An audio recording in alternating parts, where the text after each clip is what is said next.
Hi, I'm Kitty Feldy. We continue our series of episodes about books that have been banned or challenged around the country. This time it's the Newbery Award-winning novel by Madeline L'Engle, A Wrinkle in Time. According to the Carnegie Mellon Banned Books Project, the book was challenged in 1985 by parents in Florida who said the book, quote, opposes Christian beliefs and teaches occult practices.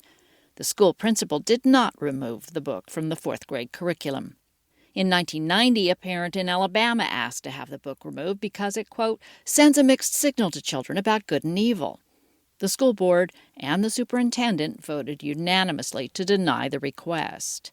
6 years later, the book was challenged in North Carolina for undermining religious beliefs. The school board again denied the request. Madeline L'Engle herself told the New York Times in 2001 that, quote, it seems people are willing to damn the book without reading it. Well, we read it with a group of young readers, and this is what they have to say about A Wrinkle in Time. It's the book club for kids. It's the book club for kids. It's the book club for kids. It's the book club for kids podcast. Hi, I'm Kitty Feldy. This week we tackle a classic, the 1963 winner of the Newbery Award, A Wrinkle in Time by Madeline L'Engle. It could be science fiction, but it was also an adventure, and there was fantasy in it. That's one of our readers, fifth graders from the British International School in Washington, D.C. A Wrinkle in Time is full of odd but interesting wise women, including one who shows up unannounced on a dark and stormy night. Wild nights are my glory, Mrs. Whatsit said. I just got caught in a downdraft and blown off course. That's our celebrity reader, public radio journalist Stephanie O'Neill. Madeline L'Engle passed away in 2007, but Charlotte Jones Voikless and Lena Roy have written a new biography of their grandmother based on her journals. You know, we didn't know her until she was in her 60s and 70s, but the voice of her 14-year-old self was like, that's Gran. This is the Book Club for Kids, the podcast where kids talk about books. We'll tell you how you can be on the show a little later on, but first, let's meet our readers. Hello, my name is Meredith. Hello, my name is Daphne. Hello, my name is Ulrich. We're all fifth graders from the British International School of Washington, which is a Nord Anglia curriculum. In the school, we have some things that are slightly different from your average school, where we collaborate a lot with the UN, United Nations. So the book is A Wrinkle in Time. What is it about? It's about a girl named Meg who goes on an adventure with her brother Charles Wallace and her friend Calvin to try to save their father. Meg is a girl that is smart and she's really keen to find her father. Well, she's a very ambitious character. She also is very determined to find her father, which I think is a very kind of unique in a sense, where she has a certain drive just to find her father, and she'll do practically anything for it. And at school she has some trouble since her father went missing, and people don't really like her that much, and she feels self-conscious. In the beginning of the book she feels that she's not really important and that she doesn't have a purpose, but by the end of the book she realizes that being different is special, and that whoever you are, you can learn your faults and they can help you. Her family's a little unusual. Yeah. The one that's the most unusual is her brother, Charles Wallace, because he's such a young age and he knows a lot more than any other little boy, and that their father suddenly goes missing is a bit unusual. Explain to me exactly. I mean, it's not like he was kidnapped off the street. The father's gone missing. Well, he kind of went unexpectedly missing. No one really knows how. And later on in the book, they realize that he was trying to test her, which in this book is a way of traveling throughout universes. And in doing so, he went off course to a dark planet, and he was lost there. The dark planet was called the It, which he was locked up there, and that's why Meg and Charles Wallace and their friend went to go save him with these three other ladies. Well, there's Mrs. Witch, Mrs. Watson, and Mrs. Who, and they all have something kind of different about themselves. They're heroes who help people throughout the universe who are in trouble, and they can test her, and they help them along the journey to different universes and planets. One of them can turn into an animal, which helps them transport the 3 children to different dimensions. Well, let's hear more about one of those unusual ladies who shows up on Meg's doorstep. Our celebrity reader is the award-winning public radio journalist Stephanie O'Neill.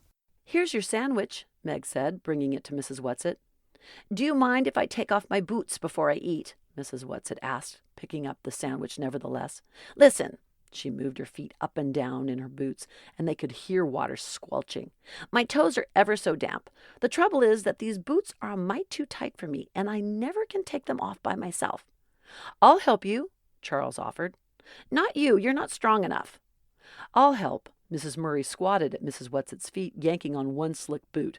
When the boot came off, it came suddenly. Mrs. Murray sat down with a thump. Mrs. Whatsit went tumbling backward with the chair onto the floor, sandwich held high in one old claw. Water poured out of the boot and ran over the floor and the big braided rug. "Oh, dearie me," Mrs. Whatsit said, lying on her back in the overturned chair, her feet in the air, one in a red and white striped sock, the other still booted. Mrs. Murray got to her feet. "Are you all right, Mrs. Whatsit?"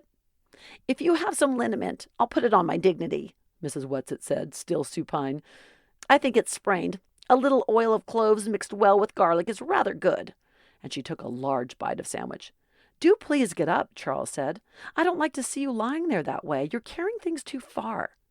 "Have you ever tried to get to your feet with a sprained dignity?" But Mrs. Whatsit scrambled up, righted the chair, and then sat back down on the floor. The booted foot stuck out in front of her, and she took another bite. She moved with great agility for such an old woman. At least Meg was reasonably sure that she was an old woman, and a very old woman at that. Mrs. Whatsit, her mouth full, ordered Mrs. Murray, "Now pull while I'm already down." Quite calmly, as though this old woman and her boots were nothing out of the ordinary, Mrs. Murray pulled until the second boot relinquished the foot. This foot was covered with a blue and gray argyle sock, and Mrs. Whatsit sat there, wriggling her toes, contentedly finishing her sandwich before scrambling to her feet. "Ah," she said, "that's ever so much better," and took both boots and shook them out over the sink. "My stomach is full, and I'm warm inside and out, and it's time I went home." "Don't you think you'd better stay till morning?" Mrs. Murray asked. "Oh, thank you, dearie, but there's so much to do. I just can't waste time sitting around frivoling. It's much too wild a night to travel in." "Wild nights are my glory," Mrs. Whatsit said. "I just got caught in a downdraft and blown off course." "Well, at least your socks are dry." "Wet socks don't bother me. I just didn't like the water squishing around in my boots. Now, don't worry about me, lamb." Lamb was not a word one would ordinarily think of calling Mrs. Murray. "I shall just sit down for a moment and pop on my boots, and then I'll be on my way. Speaking of ways, pet, by the way, there is such a thing as a tesseract." Mrs. Murray went very white, and with one hand reached backward and clutched at a chair for support. Her voice trembled. "What did you say?" Mrs. Whatsit tugged at her second boot. "I said," she grunted, shoving her foot down in, "that there is such a thing as a tesseract." Her foot went down into the boot, and grabbing shawls, scarves, and a hat, she hustled out the door.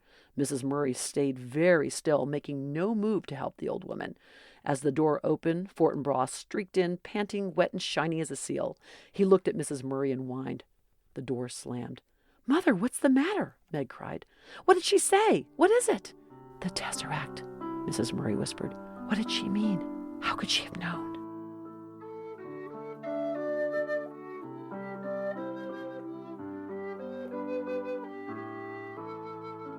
Talk about the science of this book.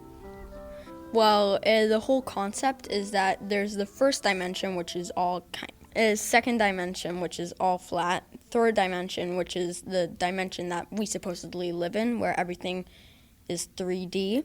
And then the fourth dimension is, well, in the book they describe it by if there's a flat surface and the bug needs to get from one point to another point, then usually the fastest way is just going straight across the land. But in this book, where it's called the fourth dimension, they can fold that form of flat land and make it go much quicker, which I think is a very unique type of thing for the book. Well, does that science make sense to you guys? Some of the science in the book is theoretically possible, but not discovered on Earth yet, so maybe in other parts of the universe it could be possible. Did this book make you at all more interested in science topics, physics and such? Well, it made me more interested in the universe because you're wondering, is there really another universe in, like it says in a book, after space? And I'm really interested to find out if there is. Was there one scene in the book that stuck out to you more than any other that was very visual in your head as you were reading it?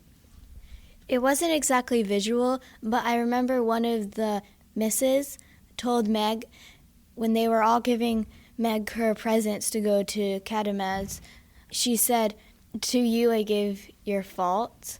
And at first Meg kind of found that offensive because she was like, what does she mean, my faults? That's a bad thing. But then by the end, she realized that her faults could help her.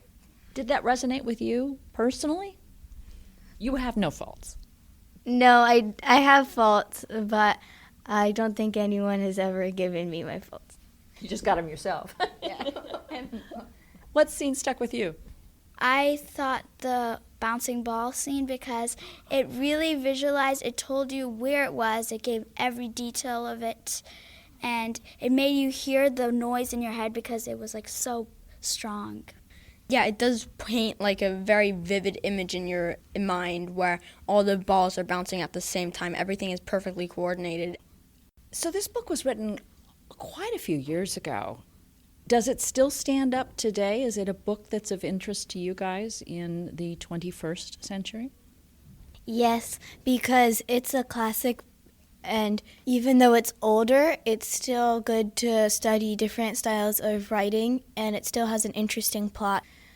It's still important because since the movie came out, you still want to read the book and everything. Which was better, book or movie? The movie is, in my opinion, completely different from the book. The ending is completely different.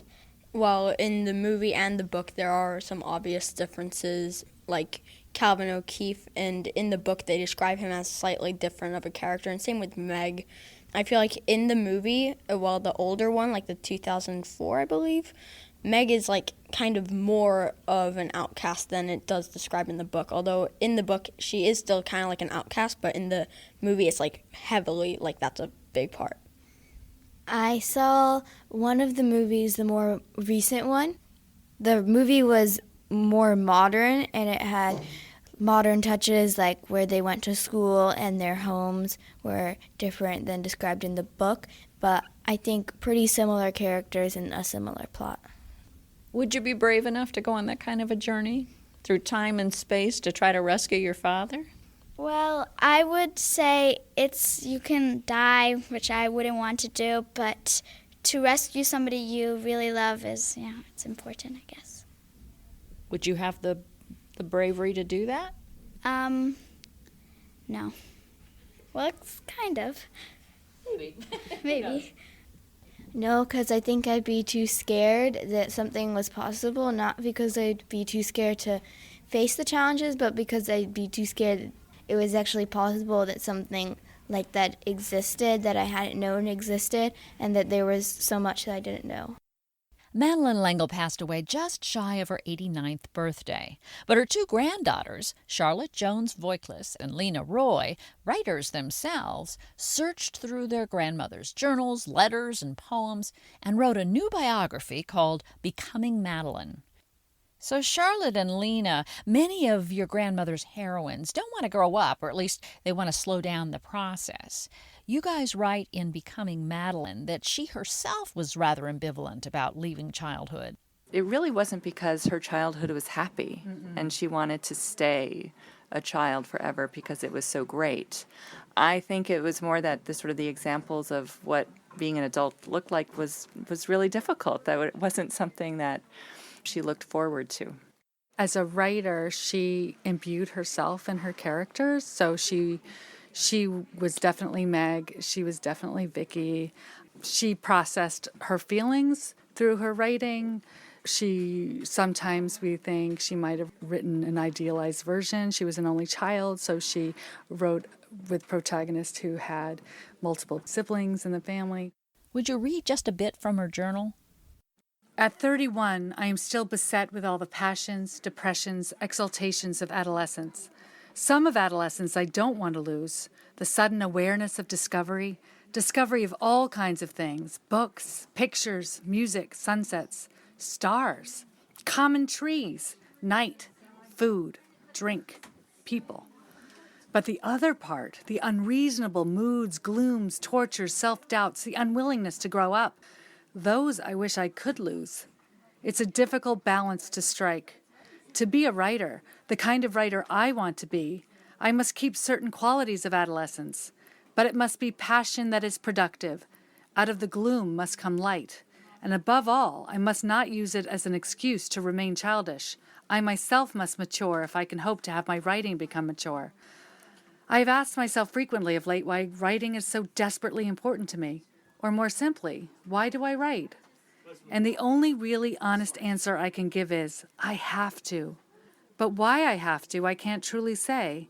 It is just a necessary function to me, like breathing and eating and eliminating, and is one of my greatest joys and one of my greatest agonies. And what do I want to do with my writing? Again, that's a question I find difficult to answer to myself. I can feel what I want to do, but I can't put it in words that satisfy myself. I don't believe in propaganda writing as a form of art, but I would like my books to make their readers want to be more than they are, to reach higher. I want to make them, the readers, aware of the wonderfully exciting and unlimited possibilities of man. Perhaps I am a romantic because I don't want to make them disappointed in their surroundings, but with themselves. And not too much of that, really. What I want them to feel is, look, how wonderful I can be if only I will, and I will. How wonderful everyone can be. And as I look back on my finished books, I know I have not done this. Perhaps because it is something I need to feel more often myself. But I must write. I must be a writer in the fullest sense of the word. I must someday begin to approach more nearly what I'm striving for. Oh, and now I sound 16 again. Perhaps talking about being mature always sounds immature. Well, it's so interesting that she seems to have, in her whole life, and she lived to such a ripe old age, but she always seemed to have that adolescent quality about her of still wanting to discover life, still being insecure, and she found a genre that really hadn't been much developed at that point, that she found an audience with exactly her people, but they were a whole lot younger than she was. Well, she would famously also say that she was every age she'd ever been, so staying in touch with those younger selves was critical to her writing authentically and genuinely and convincingly about that age group. And I think while she certainly found her niche with younger readers, those are her most successful books, she would also sort of deny that that was what she was doing because she didn't like to be pigeonholed or labeled. And she also wrote in lots of other genres too, and her nonfiction has a similar kind of urgency and authenticity. And what was really interesting writing the biography and reading her journals, even from the young age, was how recognizable her voice was. You know, we didn't know her until she was in her 60s and 70s, but the voice of her 14-year-old self was like, that's grand.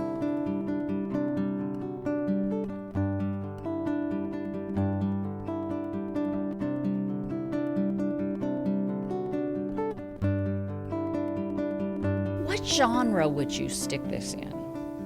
Sci-fi or adventure because of the science and testing.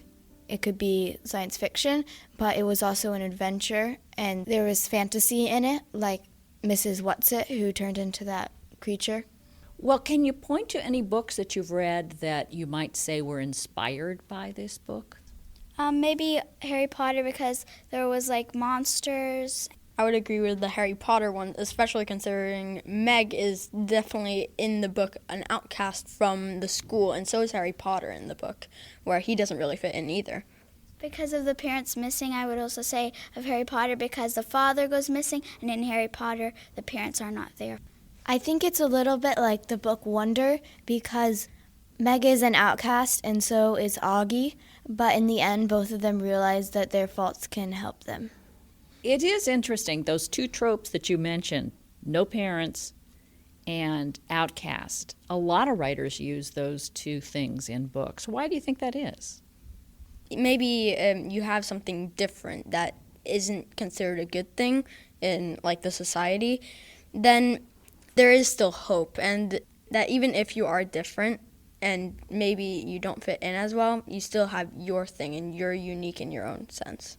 It creates more of a story. It gets it going, and like you want to find out like what they think at the end of themselves. I think having parents go missing makes the reader think about how much parents care for their children, because in both Harry Potter and Wrinkle in Time, the parents go missing because they were trying to save their child or help them. All right, we come to the hardest part. We ask the question, which is, what is your favorite book? I'll go with, I have lots of favorite books, but the one that really stuck to me is Pandemonium, because I really like mystery, and it has mystery in it. It's really tense and it hooks you in. My favorite series is the Harry Potter series. I also like Tiger Rising, which my teacher read to us in 3rd grade. It was really special because it had a lot of metaphors that were really deep and interesting. And of course, Tiger Rising is one of our favorite episodes on the Book Club for Kids, and we will have a link to that show on our website, which is bookclubforkids.org. My favorite book is probably Space Case by Stuart Gibbs. It has a very welcoming type of language used inside of it. It has a lot of similes and metaphors that you can kind of relate to. He also writes funny, doesn't he? Oh, yeah. He's one of our favorites, too. We didn't do that book, but we did Spy School. And again, I'll put a link on the website so you can listen to the kids discussing Spy School by Stuart Gibbs. My favorite book is A Wrinkle in Time. Why? Because I first read it when I was 7 years old.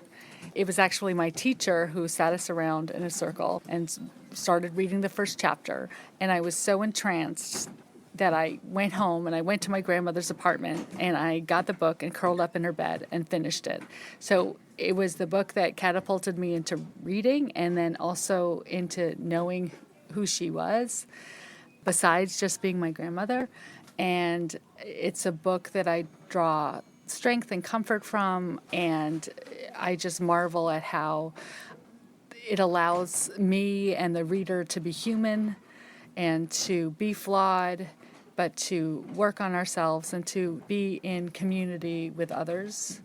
My favorite book is always the last book that I read, and I just finished yesterday a book called A Gentleman in Moscow by Amor Towles, and I think it's a beautiful, really lovely book about sort of the scope of history, but also how individuals need to make choices within that. What about you, Stephanie O'Neill? Got a favorite book? Charlotte's Web is one of my all-time favorite stories. I just love it.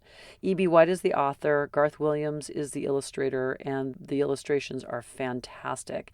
And as you may know, the novel is about a pig on a farm named Wilbur, and the story is kind of about his friendship with Charlotte, who's a spider in the barn.